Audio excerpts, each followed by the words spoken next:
Assalamualaikum warahmatullahi wabarakatuh. Alhamdulillah kita bersama-sama kembali di mata pelajaran ilmu pengetahuan alam atau IPA.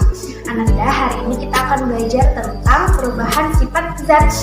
Sebelumnya, Ustazah ingin mengingatkan Ananda persiapkan diri terlebih dahulu dan jangan lupa berdoa agar diberi kemudahan dalam memahami materi yang Ustazah sampaikan hari ini. Kemarin kita sudah belajar tentang sifat-sifat zat. Nah, beberapa macam zat atau materi dapat mengalami perubahan. Secara umum, perubahan materi itu terbagi menjadi dua macam, yaitu perubahan secara fisika dan perubahan secara kimia. Untuk mengetahui materi perubahan fisika dan juga kimia secara lebih lengkapnya, silakan Ananda simak baik-baik materi yang Ustazah sampaikan melalui video berikut.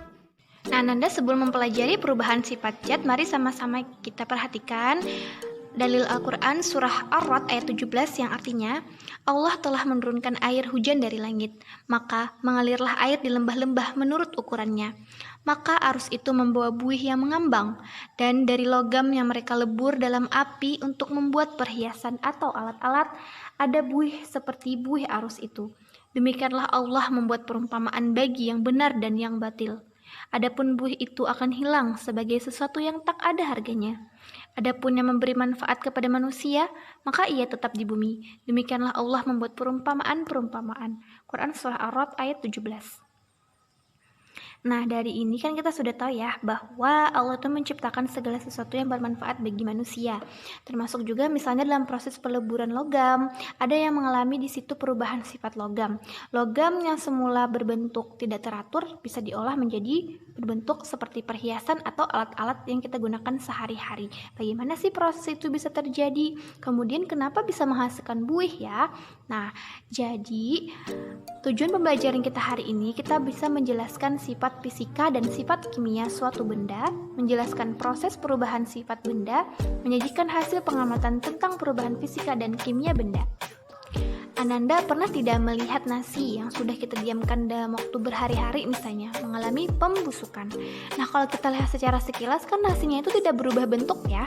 Misalnya bentuknya seperti nasi tetap seperti nasi, tapi ada di situ perubahan, misalnya ada muncul bau yang tidak sedap, kemudian rasanya juga berubah, muncul lendir, muncul buih dan lain sebagainya. Nah, berarti kan nasi itu mengalami perubahan. Kira-kira nasi itu mengalami perubahan apa ya? Jadi secara umum perubahan materi itu terbagi menjadi dua, yaitu perubahan secara fisika dan perubahan kimia.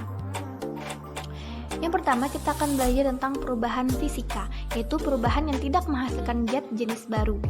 Ciri-ciri perubahan fisika itu tidak menghasilkan zat baru, dapat kembali ke wujud asal, dan perubahan hanya terjadi pada wujudnya saja dan mengalami perubahan dari segi kelarutan.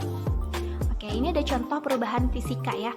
Misalnya air kan zat cair, tapi ketika kita masukkan ke dalam freezer atau pendingin, dia akan mengeras menjadi zat padat atau yang disebut dengan es batu.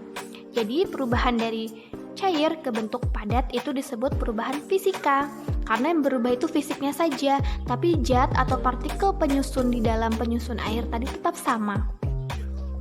Atau air yang kita panaskan sampai mendidih sampai mengalami penguapan sehingga berubah wujudnya menjadi gas.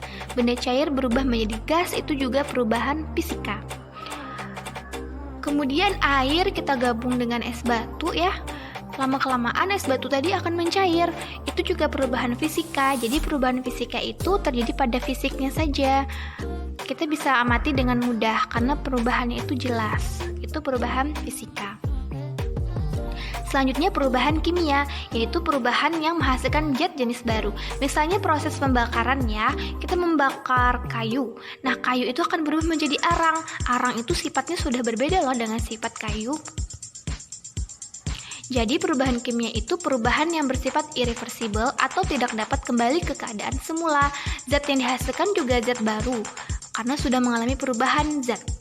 Kemudian prosesnya bisa dilakukan dengan cara pembakaran, pembusukan, perkaratan, atau fotosintesis. Itu juga menghasilkan zat baru. Ciri-ciri perubahan kimia ada mengalami perubahan warna, seperti kayu tadi dibakar ya, warnanya berubah.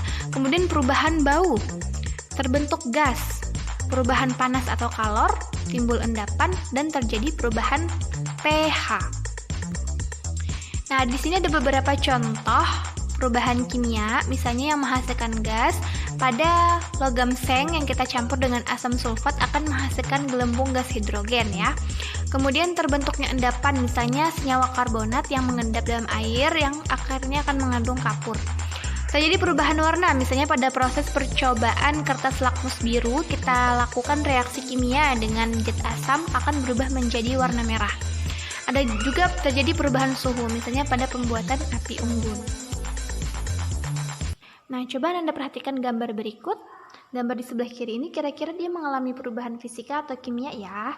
Ini logam yang berkarat.